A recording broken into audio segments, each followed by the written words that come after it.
Christmas Day.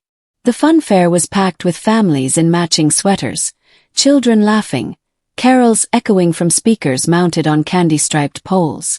The smell of roasted chestnuts and hot chocolate filled the air, yet somehow the space around us felt frozen. My son Evan knocked the paper plate out of my hands. My steak hit the muddy ground with a wet slap. He lifted his foot and ground it deeper into the dirt while people nearby gasped and stared. "You want meat so bad, Mom." His voice was loud, deliberate, cruel. "Go chew it at the shelter where you belong." Behind him, my sister-in-law Brenda snorted with laughter. My mother-in-law Diane smirked, her arms crossed over her expensive coat. My husband turned his face away like he couldn't bear to watch, or didn't want to be associated with me. My throat burned. My hands shook at my sides. Families nearby pretended not to stare while absolutely staring. A child asked her mother why that boy was being mean. The mother shushed her quickly. "My name is Tessa Calder. I'm 41 years old, and that wasn't the first betrayal I'd endured from my own family. But it was the last one I would let happen." The funfair continued around us like nothing had happened. Music played. Rides spun.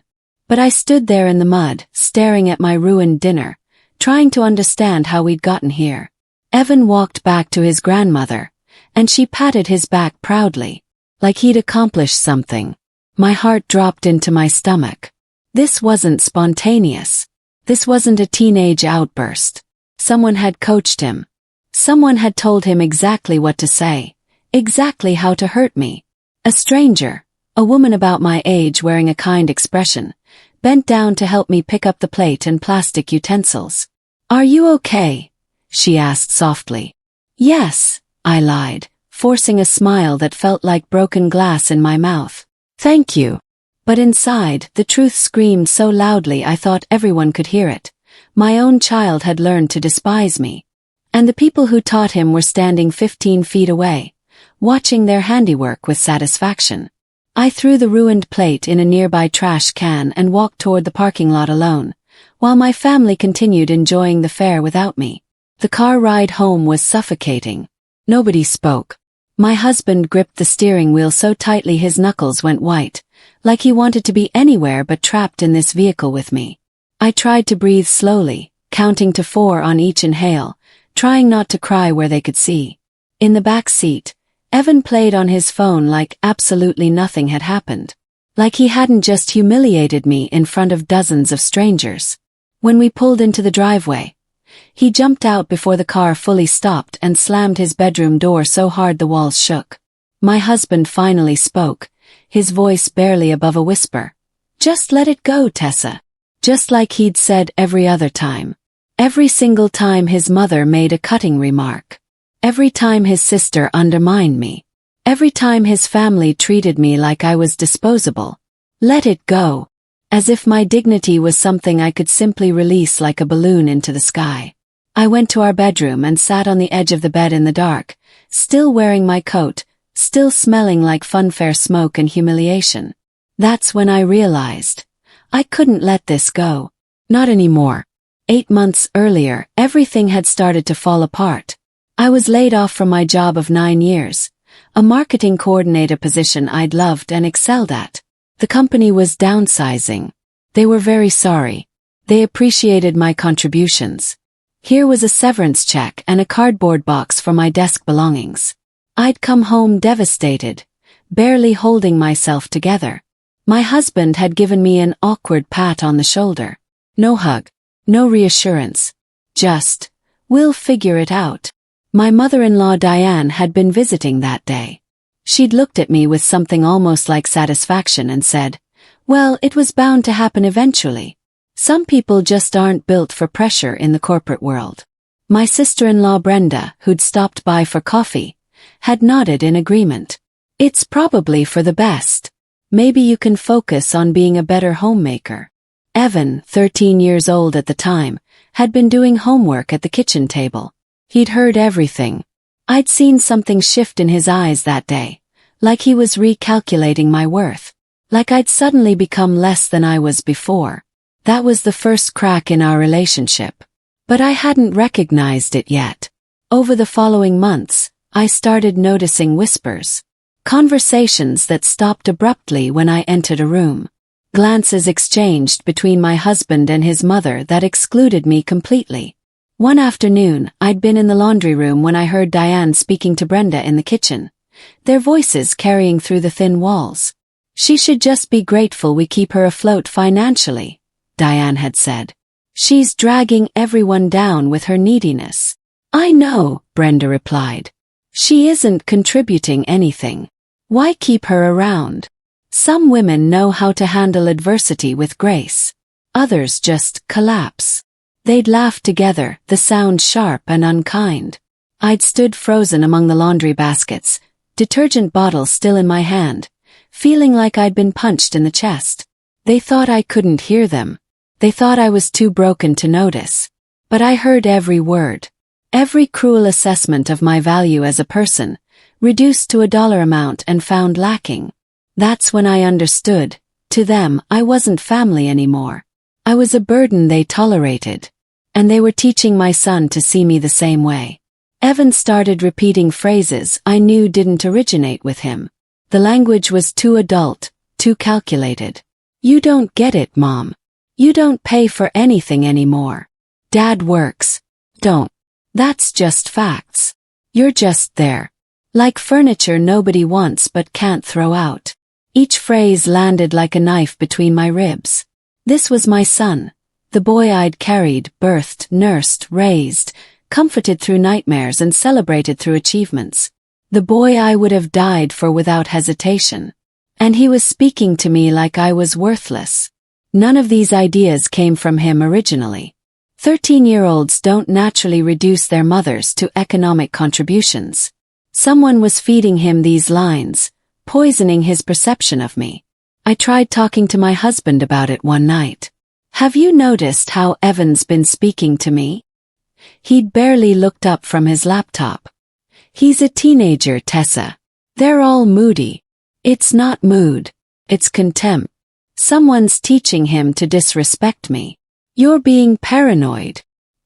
He'd closed his laptop and left the room, ending the conversation. But I wasn't paranoid. I was finally seeing clearly. One morning in October, $40 disappeared from my wallet.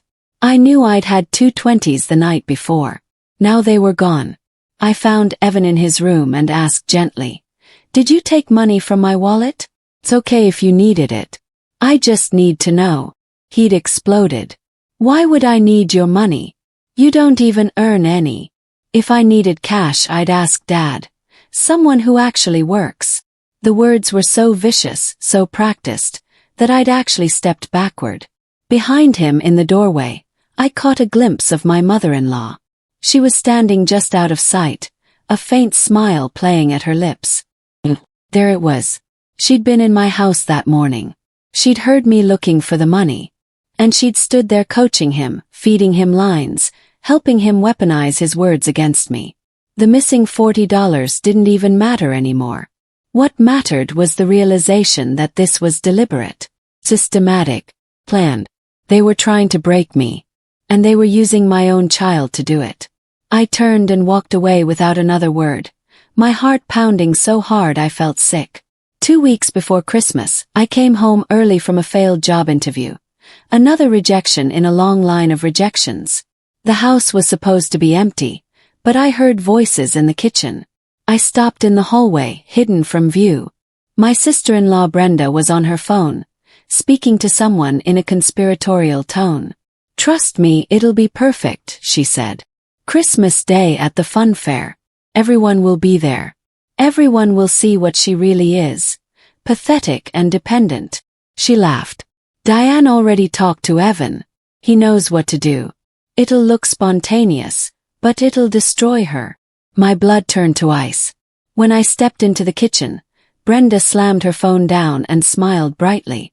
"Oh, I didn't hear you come in. Who were you talking to?" I asked, even though I didn't really need to know. "Just a friend. Nothing important." She grabbed her purse quickly. "I should get going. See you at Christmas." She practically ran out of the house. I stood in my own kitchen in my own home and realized they were planning my public humiliation, carefully, deliberately, as a family bonding activity. A few days later I came home early again, this time intentionally to test a suspicion. They were all at the dining table. My husband, my mother-in-law, my sister-in-law, and Evan, eating dinner, together, without me. My usual chair at the table was gone, pushed against the wall to make room for Brenda. My plate, which I'd left in the cabinet that morning, had been used and was now in the sink, scraped clean. Diane looked up at me without a trace of shame. "Oh, we didn't know when you'd be home. We got hungry." My husband wouldn't meet my eyes. Evan smirked into his pasta. Brenda just smiled that terrible, satisfied smile. Nobody invited me to sit down. Nobody apologized. Nobody acknowledged that anything was wrong with this picture. I was the invisible woman in my own family. I turned and walked to the bedroom, closed the door, and sat on the edge of the bed in complete silence. My chest ached like something inside me was physically breaking. That was the moment I understood. I couldn't save this. I couldn't fix them. I could only save myself. That night, I cried in the bathroom with the faucet running so nobody would hear me. I sat on the cold tile floor, knees pulled to my chest, and let myself feel everything I'd been holding back. For the first time, I admitted the truth out loud to my own reflection. They don't see me as part of this family anymore. But saying it didn't break me the way I'd expected. Instead, it woke something up inside me, something that had been sleeping for months under layers of shock and grief and confusion. Survival instinct, self-preservation, anger. I stood up, washed my face, and looked at myself in the mirror. My eyes were red but clear. I looked tired but not defeated. I whispered to my reflection, "You're going to get out of this. You're going to survive this. And they're going to regret underestimating you." It was a promise, and I intended to keep it. The next morning I started applying for jobs again. But this time I didn't tell anyone. This time I kept it secret. My own quiet rebellion against people who wanted me to stay small and powerless. 3 days later, I had an interview at a community center across town. The position was for a program coordinator, helping low-income families access resources, organizing community events, managing volunteers. The interviewer was a kind woman named Marcy who looked at me like I was capable, like I mattered. It was such a stark contrast to how my own family treated me that I almost cried right there in her office. "Your resume is really strong," Marcy said, reviewing my materials. 9 years in marketing, excellent references, strong organizational skills. "Why are you interested in non-profit work?" "I want to help people who feel invisible," I said honestly. "I want to remind them they have value." Marcy smiled warmly. "I think you'd be perfect here. Can you start in 2 weeks if we offer you the position?" "Yes," I said, and for the first time in months, my lungs expanded fully. Could breathe. I got the job offer that afternoon. Small salary. Barely above minimum wage. But it was mine. It was proof that someone valued what I could contribute. Told no one. I kept this victory completely to myself. That evening, my husband sat me down in the living room for what he called an important conversation. "My mother thinks you should focus on the house instead of looking for work right now," he said carefully. "She's worried that you getting a job will disrupt Evan's routine. He needs stability." I stared at him. Disrupt Evan. I've been unemployed for 7 months. How would me working disrupt anything? You know how he is when there are changes. Mom thinks.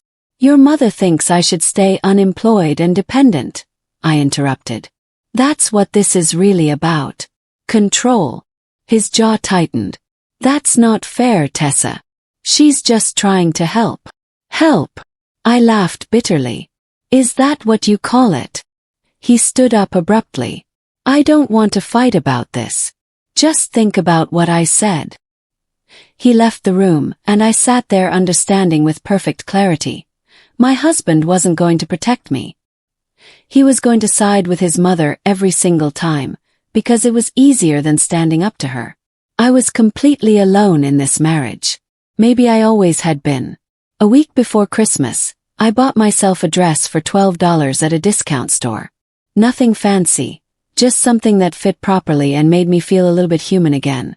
My husband saw the shopping bag and his face went dark. "We can't afford your impulses right now, Tessa. We're barely making ends meet." I wanted to scream. Instead, I said quietly, "It was $12. $12 we don't have to waste." That same afternoon, his mother arrived wearing a brand new winter coat. Easily $200, maybe more. Cashmere. Designer buttons. "Beautiful, isn't it?" she said, twirling. "My son is so thoughtful. Early Christmas present." My husband beamed at her. "You deserve it, Mom. You've done so much for us."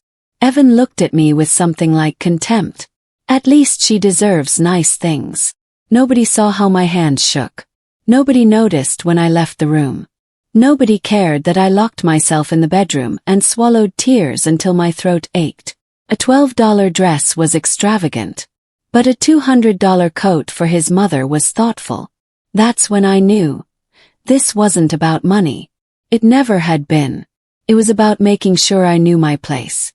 A month before the Christmas funfair incident, I'd been in the hallway putting away laundry when I heard my mother-in-law speaking to Evan in his room. "If she can't earn her keep well," Diane said in that sharp, satisfied voice, "she'll learn what real need feels like. Maybe she belongs in a shelter with people more like her." Evan had laughed. Actually laughed. "That's brutal, Grandma." "Sometimes the truth is brutal, sweetheart. Your father works hard to support this family. She contributes nothing. At some point, people need to face reality." I'd frozen behind the door, barely breathing, listening to my mother-in-law poison my son against me. Listening to her teach him that people's worth was measured only by their income. So that's where the shelter line came from. That's where he'd learned to look at me with disgust. She'd planted the seed carefully, watered it with constant reinforcement, and watched it grow into full-blown contempt. By the time we got to that Christmas funfair, Evan was ready to deliver her message perfectly. He'd been trained for it. And I'd been too broken to see it coming. But not anymore. Now I saw everything clearly. The community center called me on December 20th to confirm my start date. January 2nd. My first paycheck would arrive on January 15th. "We're excited to have you on the team, Tessa," Marcy said. "I think you're going to do wonderful work here." I hung up and sat in my car outside the grocery store, tears streaming down my face. But these were different tears, not grief but relief. Oh, possibility. Had a job. I had an escape route. I had proof that I was capable, valuable, worthy of respect. Told no one. Not my husband. Not my son. Certainly not my in-laws. For once, I kept something precious entirely for myself. This was mine, my secret, my plan, my future. I would start working in January. I would save every penny. I would open a bank account they didn't know about. And when the time was right, I would leave. But first I had to survive Christmas. I had to endure one more holiday with people who saw me as nothing. Could do that. I was stronger than they realized. They'd underestimated me for the last time. On December 23rd, my sister-in-law called with fake enthusiasm dripping from every word. "Tessa, I had the best idea. We should all go to the Christmas funfair together. The whole family. It'll be such good bonding time." Her voice was too bright, too eager. I knew immediately this was part of whatever plan she and Diane had been discussing. "I don't know," I said carefully. "The holidays are already so busy." "Oh, come on. Evan would love it." "Right, Evan."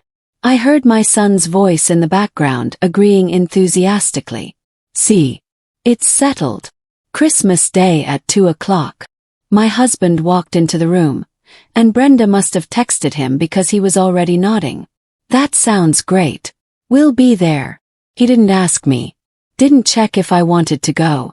Just agreed on behalf of both of us. I felt a warning in my bones. Something bad was coming. But I needed to know how far they would actually go.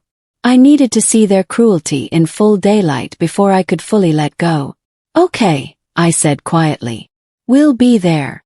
Brenda's smile was audible through the phone. Perfect. See you then. I hung up knowing I was walking into a trap. But sometimes you need to see the trap spring before you can truly escape it. Christmas morning arrived gray and cold.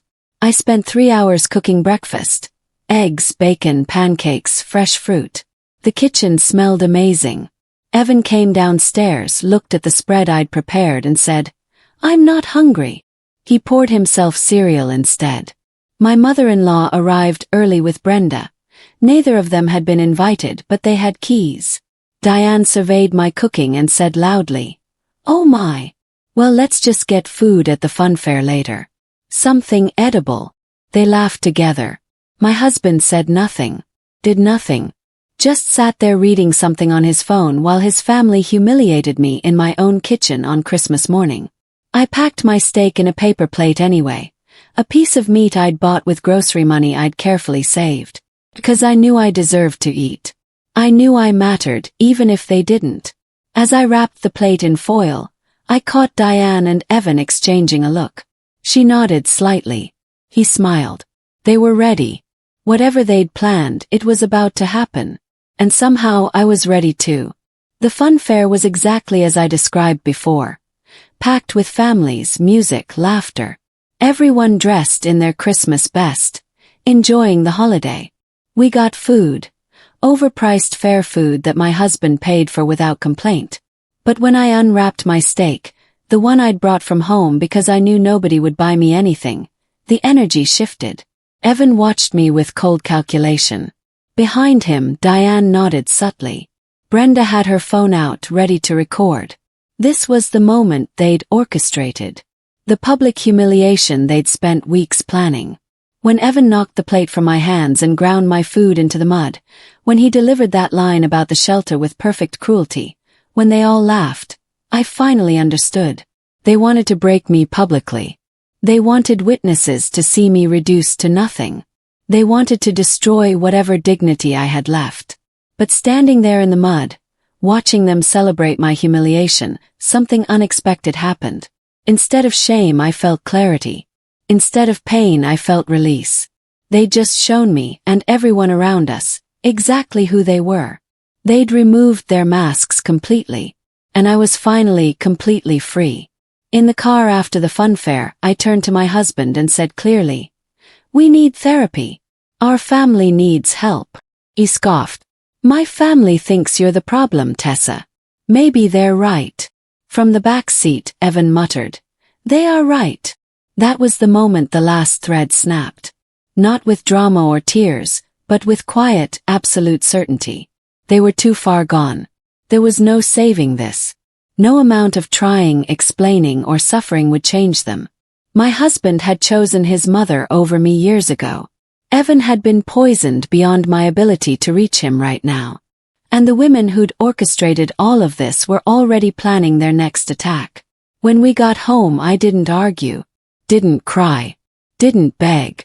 I simply started moving my things to the couch. "What are you doing?" my husband asked. "Sleeping here from now on." "Tessa, I'm done." My voice was steady. Final. "I'm completely done." He looked confused, like he couldn't understand why I was suddenly refusing to tolerate what I'd tolerated for months. But I didn't owe him an explanation. I owed myself freedom. I started making preparations in secret. While they thought I was broken and defeated, I was actually building my escape route carefully and methodically. Every day I went to my new job at the community center, leaving early, coming home late, telling them I was going for walks or running errands. Nobody questioned it because they didn't care where I was as long as I stayed invisible.